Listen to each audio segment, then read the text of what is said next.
Hello বন্ধুরা, মৈনাক চলে এলাম নতুন একটা ভিডিওতে। আজকে এই ভিডিওতে অভিনেতা জিতু কামালকে নিয়ে কথা হবে। তিনি সম্প্রতি একটা সাক্ষাৎকারে জানিয়েছেন, আমার চোখের জল খুব কম মানুষ দেখেছে, এবং এটা নিয়ে আজকের এই ভিডিওতে কথা বলবো।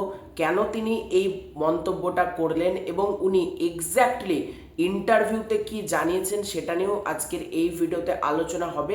এবং এই ভিডিওটা আমি তোমাদেরকে রিকোয়েস্ট করব, কোনো স্কিপ না করে প্রথম থেকে শেষ পর্যন্ত দেখার পর তোমাদের মতামতটা অবশ্যই কিন্তু কমেন্ট করে জানিও। হ্যাঁ, প্রথম থেকে শেষ পর্যন্ত ভিডিওটা দেখার পর দেন কিন্তু তোমাদেরকে বলছি তোমরা কমেন্ট করে জানিও তোমাদের ওপিনিয়ন কি এটাকে নিয়ে।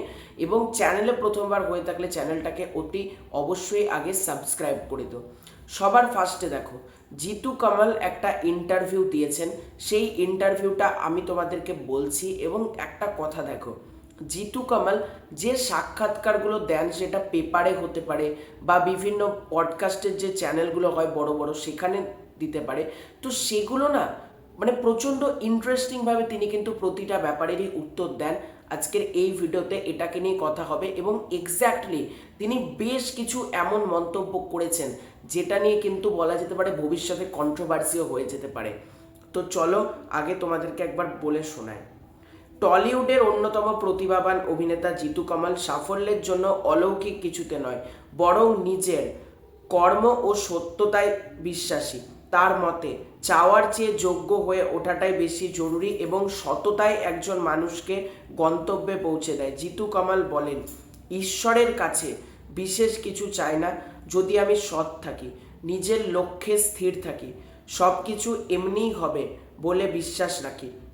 তিনি বিশ্বাস করেন, মানুষ যদি সৎ থাকে এবং নিজের লক্ষ্যের প্রতি অবিচল থাকে, তবে ঈশ্বর বা প্রকৃতি নিজ থেকেই তাকে প্রাপ্য বুঝিয়ে দেয়। অতিরিক্ত প্রত্যাশা না করে কাজের প্রতি এই নিষ্ঠা এবং আত্মবিশ্বাসী তাকে দর্শকদের কাছে আরও প্রিয় করে তুলেছে। সম্প্রতি এক সাক্ষাৎকারে জিতু কামালকে প্রশ্ন করা হয়, তাকে ঘিরে কেন বারবার সমালোচনা, তার কি খারাপ লাগে না? উত্তরে অভিনেতা বলেন, আমার চোখের জল খুব কম মানুষ দেখেছে। আমার রাগের বহিঃপ্রকাশ যেন অন্য কারোর ক্ষতির কারণ না হয়ে যায়, এই ভয়টাই আমি বেশি পাই। স্পষ্টত তিনি নিজের দুর্বলতা প্রকাশ্যে আনতে চান না। অভিনেতা হওয়ার পাশাপাশি পাবলিক ফিগার হওয়াতে তিনি ব্যক্তিগত আবেগ অনুভূতিগুলোকে আড়ালে রাখতেই স্বচ্ছন্দ বোধ করেন। আমি কেন বললাম এই বক্তব্যগুলো থেকে কন্ট্রোভার্সি হতে পারে?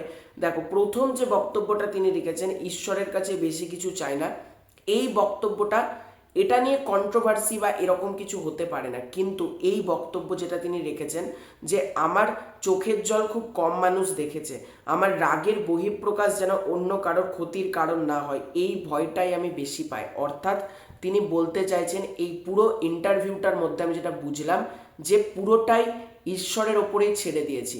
তিনি কোনো কিছু তার সাথে এই যে এত অন্যায় এত কিছু হয়েছে, এই যে সিরিয়ালটাকে নিয়ে ধারাবাহিকটাকে নিয়ে তার সাথে এত নোংরামি হয়েছে, তার এগেনস্টে হেটার্স গ্রুপ পর্যন্ত খোলা হয়েছে। তোমাদেরকে আমি ভিডিও করে জানিয়েওছি যে তার ছবি এআই দ্বারা মর্ফ করা হচ্ছে, তাকে নিয়ে ট্রোল করা হচ্ছে পর্যন্ত।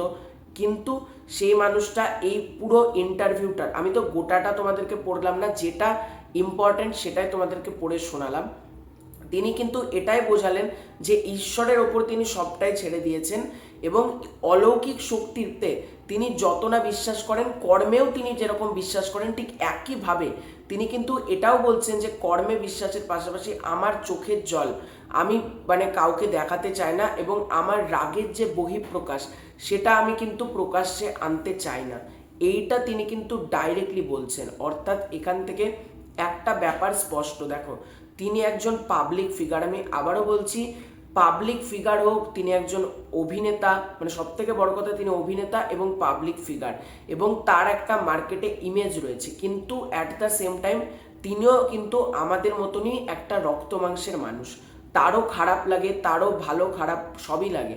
এবং তাকে যে প্রশ্নটা করা হয় যে তোমাকে নিয়ে যে ট্রোল করা হচ্ছে বা আপনাকে নিয়ে ট্রোল করা হচ্ছে, এটা কিভাবে দেখছেন?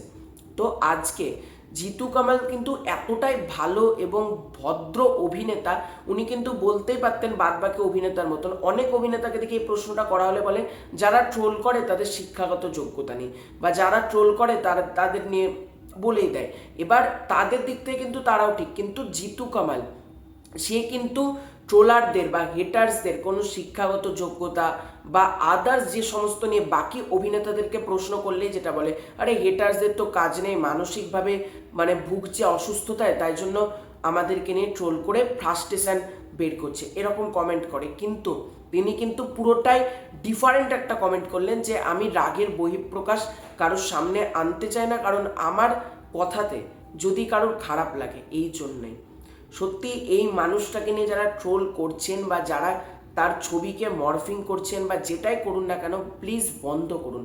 এই মানুষটা প্রচণ্ড ভদ্র এবং ভালো মানুষ বলেই কিন্তু পুরো ব্যাপারটাকে তিনি অন্যভাবে জাস্টিফাইড করলেন, অন্যভাবে পুরো ব্যাপারটা তিনি বললেন। এবং আমার যেটা মনে হলো, জিতু কামাল কিন্তু ট্রোলার বা হেটার্সদের কথায় অতটা গুরুত্বও দেয় না, কারণ তিনি বলছেন যে ঈশ্বরের কাছে কিন্তু আমি প্রচুর কিছু চাই এরকম না, কিন্তু ঈশ্বরকে আমি যেটা চাই সেটা হচ্ছে আমি নিজের কর্মে স্থির থাকতে চাই, নিজের লক্ষ্যে স্থির থাকতে চাই, যা হবার অটোমেটিক্যালি আমার সাথে হবে। অর্থাৎ তিনি এই যে হেটার্সরা কি বলছে বা ট্রোলাররা কি বলছে সেটাকে অতটা বেশি পাত্তাও দেন না। ওনার এই ইন্টারভিউটা দেখে কিন্তু আমার এটাই মনে হলো। তো তোমাদের এই পুরো এন্টায়ার বিষয়টাকে নিয়ে কি মতামত কমেন্ট করে জানিও। চ্যানেলে প্রথমবার হয়ে থাকলে চ্যানেলটাকে সাবস্ক্রাইব করে দিও। তোমাদের কি মতামত এক্স্যাক্টলি সেটা কিন্তু ডেফিনেটলি কমেন্ট করে জানিও। খুব শীঘ্রই দেখা হচ্ছে নতুন কোনো ভিডিওতে, ততক্ষণের জন্য বাই বাই।